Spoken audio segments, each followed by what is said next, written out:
Hola, soy su amigo Ángel Ortiz.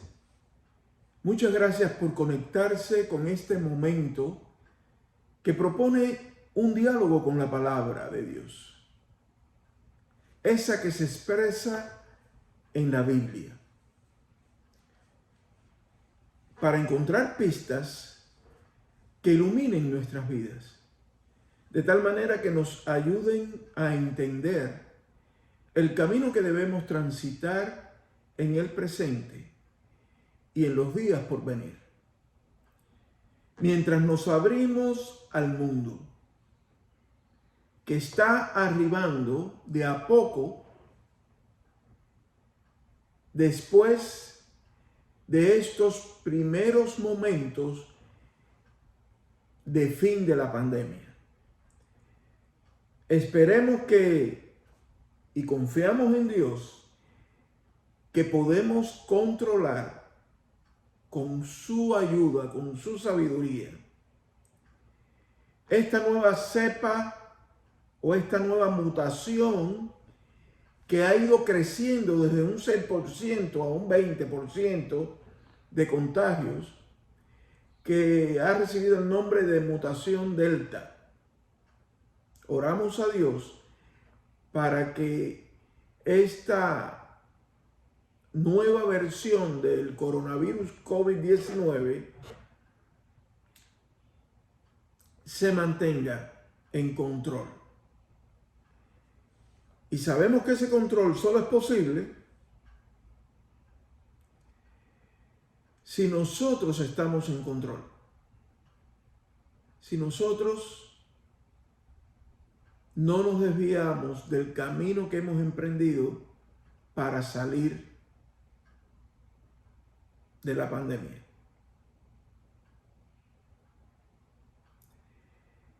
Y ese camino de salida de la pandemia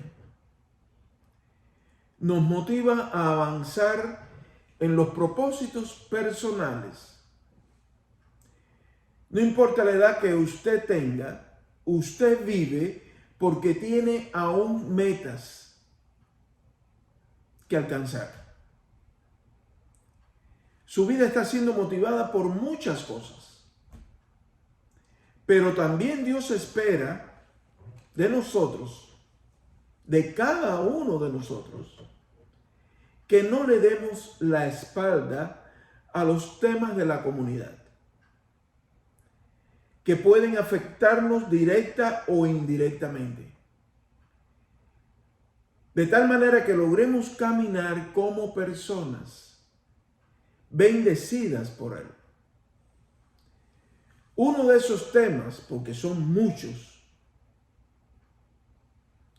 que pudieran ser considerados indirectos para nosotros, los hispanos en Estados Unidos, puede ser el de Israel, su historia y desafíos presentes. Sin embargo, los cristianos sabemos que, por razones obvias, este mundo que está lleno de puntos inestables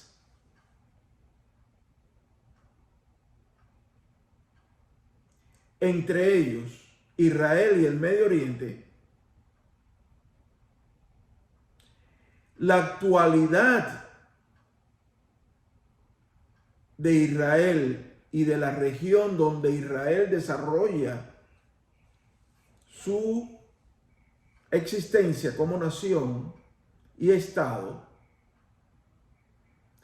no solo es de interés para la estabilidad de ellos en el Medio Oriente, sino también para el mundo.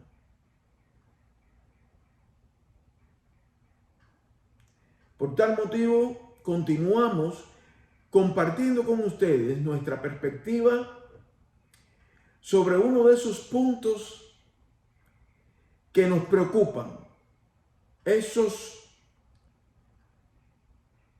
enclaves de inestabilidad que nos preocupa. Y en ese caso está Israel. Las comunidades palestinas y la relación de Israel y estas comunidades palestinas con el mundo inmediato que los rodea, que les rodea a ellos,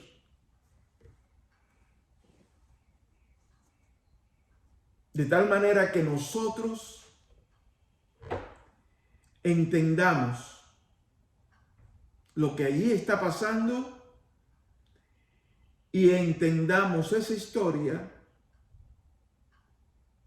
y sus efectos sobre nosotros. Damos gracias a los hermanos y amigos que nos siguen a través de nuestro canal de YouTube y que nos han enviado o compartido comentarios sobre lo tratado hasta el momento referente a este tema en diálogo con la palabra.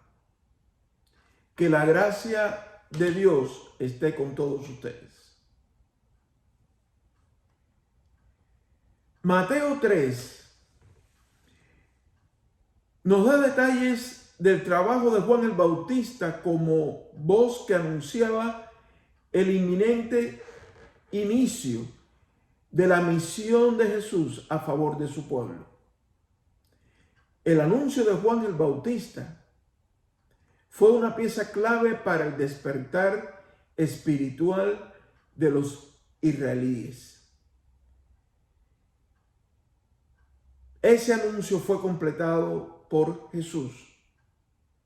Por esa razón, Juan dice a la clase religiosa, representados por fariseos y saduceos, lo siguiente: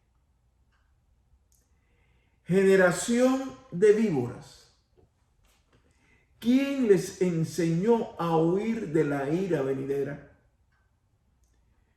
Produzcan pues frutos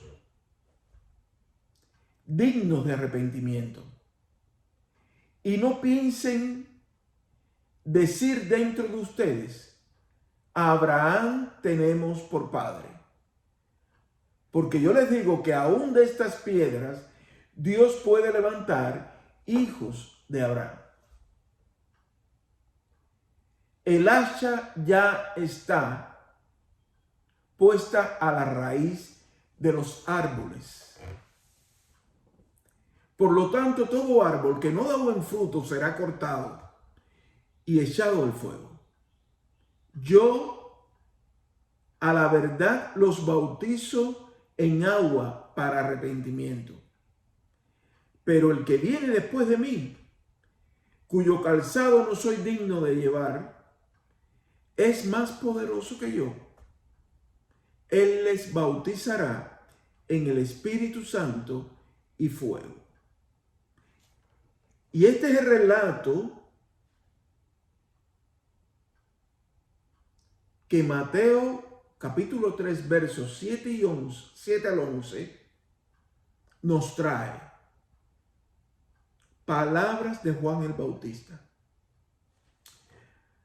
A partir de Jesús, Dios establece el vínculo entre los que no somos israelíes e Israel. Las palabras de presentación de Jesús recogen la historia y la tradición que le precedieron, cuando en Lucas capítulo 4, versos del 15 al 21,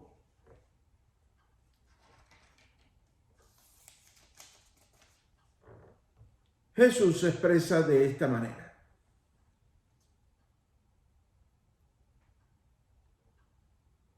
El verso 15 dice: Él enseñaba en las sinagogas de ellos y era glorificado por todos.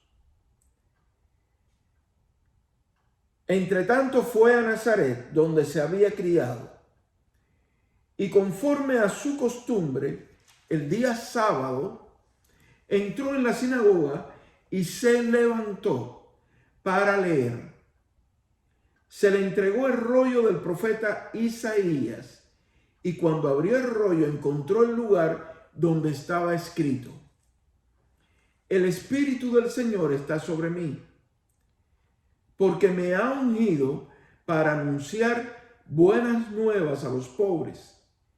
Me ha enviado para proclamar libertad a los cautivos y vista a los ciegos, para poner en libertad a los oprimidos y para proclamar el año agradable del Señor. Después de enrollar el libro y devolverlo al ayudante, se sentó. Y los ojos de todos en la sinagoga estaban fijos en él. Entonces comenzó a decirles: hoy se ha cumplido esta escritura en los oídos de ustedes. Y como dice el texto, Jesús leyó el libro de Isaías. El libro de Isaías, capítulo 61, versos 1 y 2. Y llama la atención el hecho de que Jesús, al inicio de su misión entre nosotros y fundamentalmente entre su pueblo Israel, en la sinagoga, lugar de encuentro, de reunión litúrgica, de adoración y de estudio del pueblo judío, hace referencia a el profeta Isaías, que en el capítulo 61, versos 1 y 2, dice: el Espíritu del Señor, Dios, está sobre mí, porque me ha ungido el Señor. Me ha enviado para anunciar buenas nuevas a los pobres, para vendar a los quebrantados de corazón, para proclamar libertad a los cautivos y a los prisioneros aperturas de la cárcel, para proclamar el año de la buena voluntad del Señor. Y este texto es uno de los textos llamados mesiánicos, que se refieren a la misión de Jesús, a la llegada de Jesús en medio de su pueblo. Nada de esto debe sorprendernos, porque Jesús es hijo de su pueblo. Nació en Belén, ciudad que se encuentra a 5 millas y media o 9 kilómetros al sur de Jerusalén. Hoy Belén forma parte de Cisjordania, que es administrada por la autoridad palestina. Jesús fue educado conforme a la cultura y religión de sus padres, José y María. Y Lucas 3, 23, 38 nos habla de su árbol genealógico, que atestigua las raíces de Jesús, cuyo nombre significa Dios salva a su pueblo.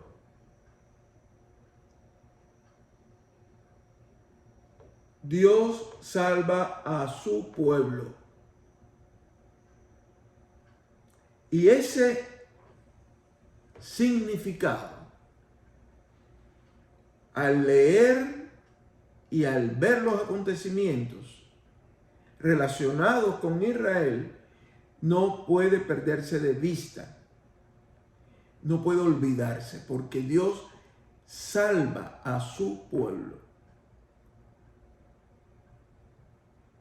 Imagine por un instante que Jesús nació en el país donde usted nació. En mi caso,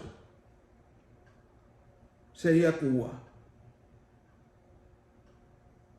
he imaginado si Jesús hubiera nacido en Cuba.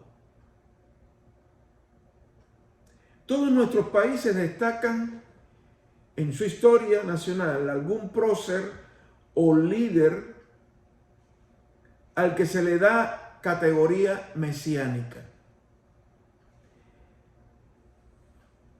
Y al darle esa categoría mesiánica, no importa el líder que sea, se está haciendo una mala imitación del carácter mesiánico de Jesús, que respondía con su llegada al anhelo del pueblo porque llegara el Mesías prometido, el liberador de Israel. Por muy buenas ideas que exprese una persona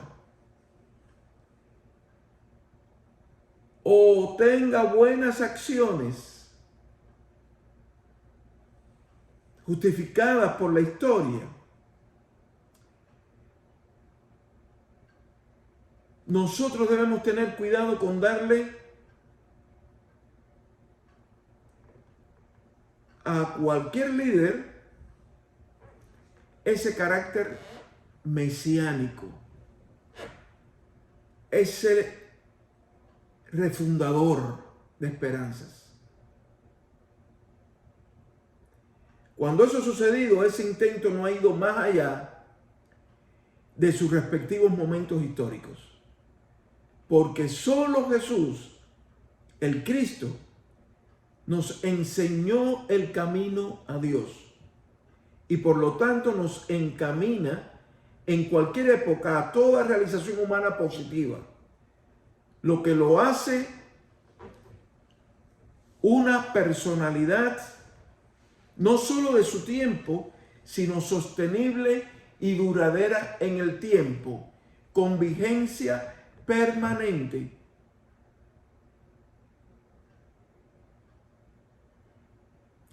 Entre nosotros los que lo seguimos. Jesús nos enseñó para la vida que construye con Dios y no para alimentar las luchas por el poder mezquino que habitualmente vemos en cada nación.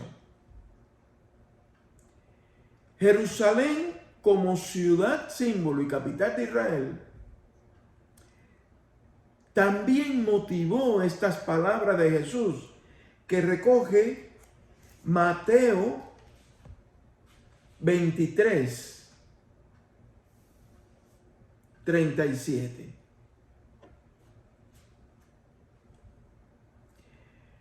Jerusalén, Jerusalén, que matas a los profetas y apedreas a los que te son enviados.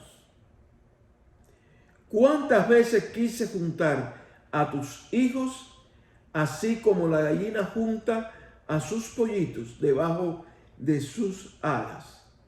Y no quisiste.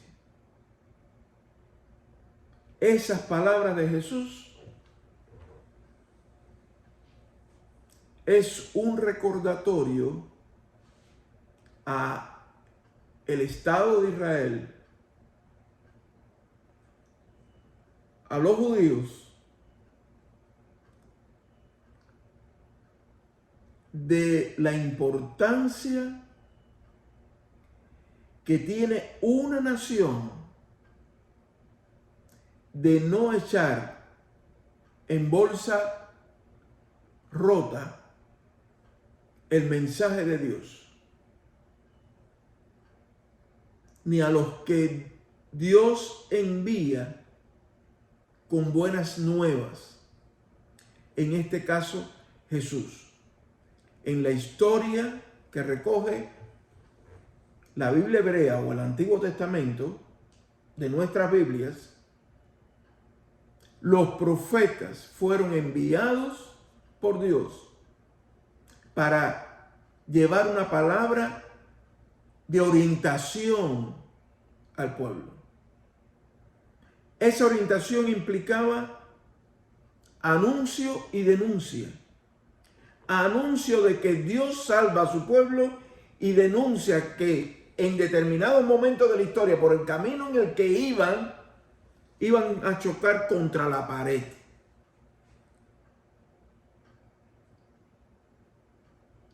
E iban a sufrir las consecuencias.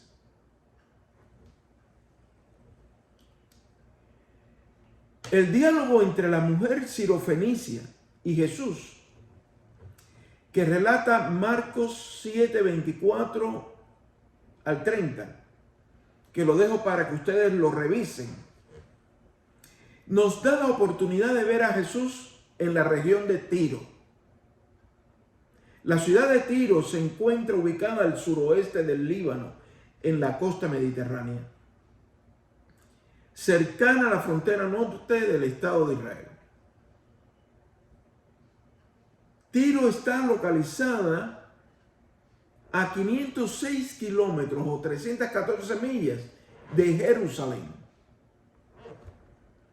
Este relato nos ilustra el territorio que Jesús recorrió más allá de las fronteras israelíes, llevando las buenas nuevas de que Dios salva a su pueblo. Y vale que nos preguntemos, ¿cuál es el pueblo de Dios? ¿Cuáles son los límites geográficos del pueblo de Dios?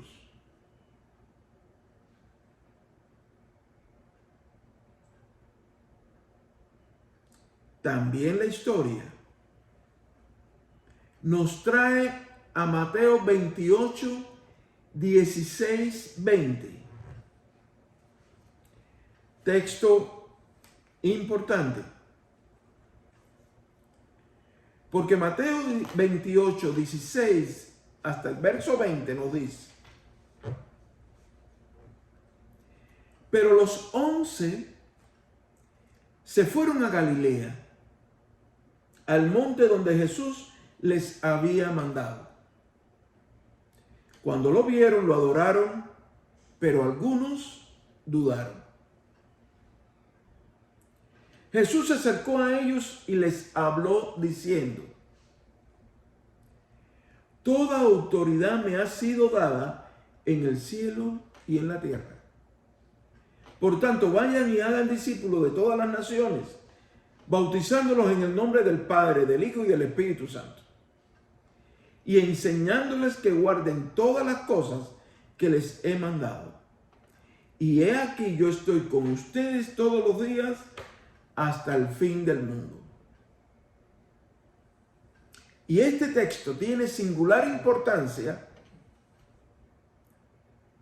al ver a Jesús como vínculo entre el pueblo de Israel y nosotros, porque desde la región de Galilea, cercana a la frontera norte de Israel, Jesús, diciendo estas palabras, reunido con sus discípulos antes de su encuentro con el Padre, relanza su movimiento después, recuerden, de la resurrección, ampliándolo a todas las naciones. Esto significa a todas las culturas. Y eso explica por qué el concepto de pueblo de Dios, focalizado en una nación, Israel, en toda la historia del Antiguo Testamento, se amplía a través de Jesús y convierte a todas las naciones en semilleros de ciudadanos del nuevo pueblo de Dios.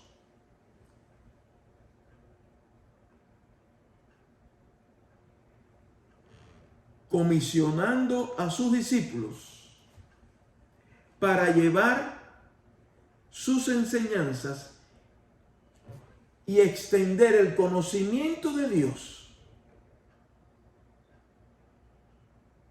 Pero en ese proceso no está excluyendo del pueblo de Dios como concepto a Israel ni a los judíos, sino que lo está ampliando, lo está extendiendo, lo está multiplicando geográficamente. Y por eso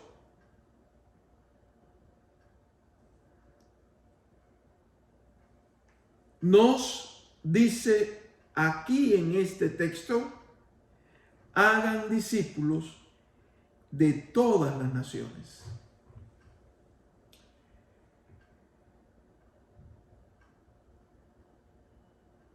Jesús vino a traer frescura y renovación a la espiritualidad de su pueblo,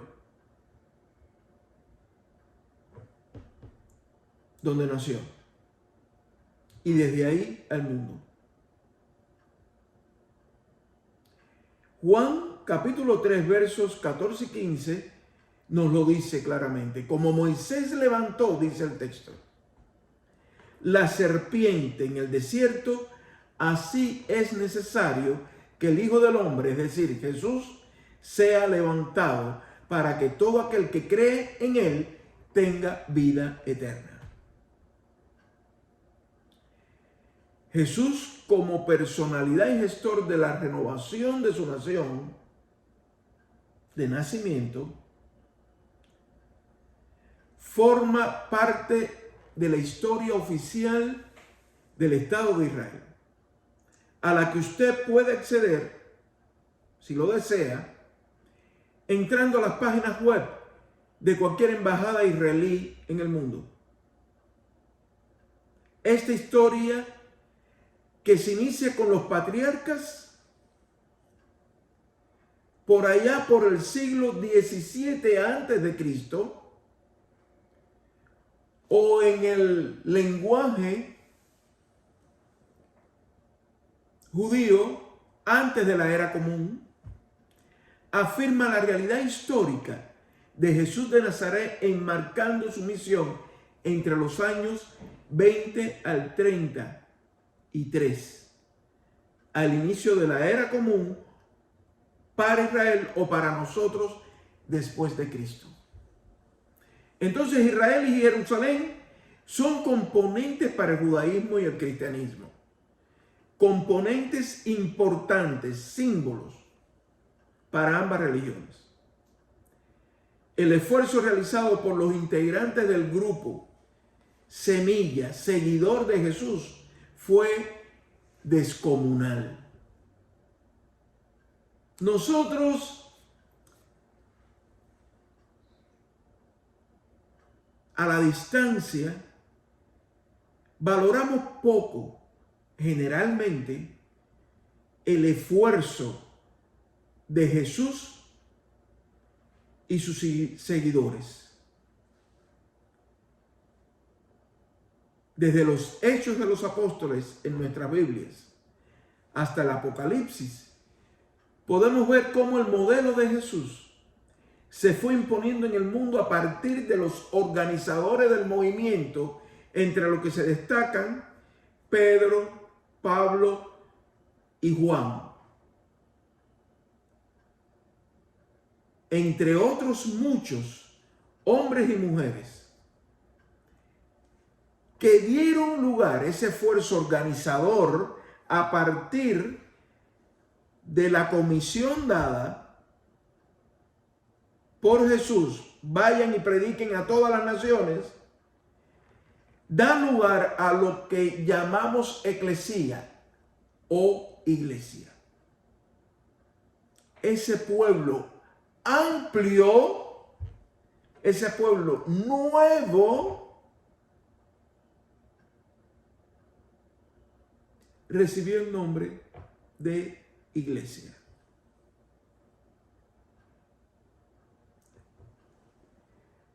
Y su misión, la iglesia, la misión de este pueblo, como sucede con nuestras Biblias, el Nuevo Testamento y el Antiguo Testamento, la Biblia hebrea y nuestra parte de la historia, de la acción de Dios que salva a su pueblo,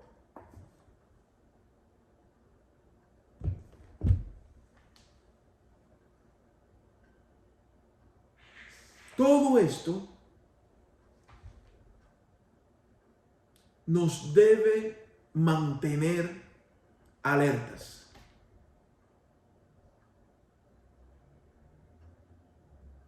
Nos debe mantener con fe, con esperanza. Porque por ese esfuerzo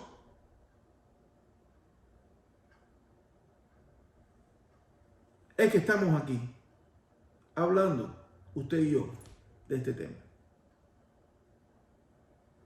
Piense usted en todo lo que hicieron ellos, sin los medios materiales y financieros con los que hoy contamos nosotros.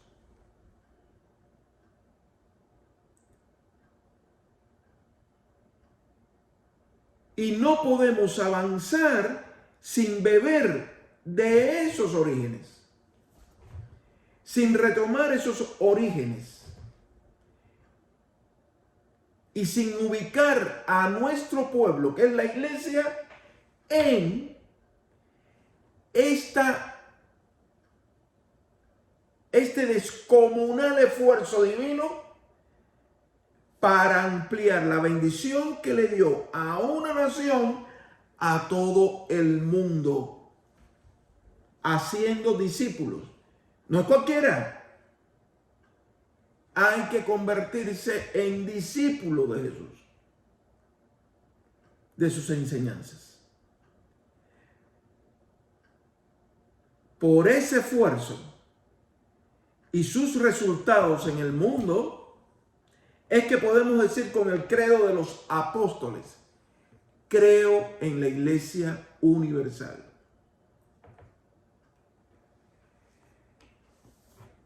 Los seguidores de Jesucristo fueron llamados cristianos por primera vez en Antioquía de Siria,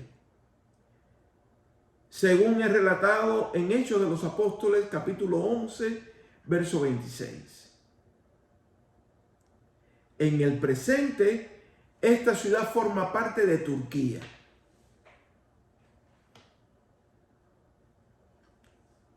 Dicho esto, nos preguntamos en qué momento de la historia, después de Cristo, el pueblo israelí se quedó sin tierra hasta que Dios los hizo volver para empezar de nuevo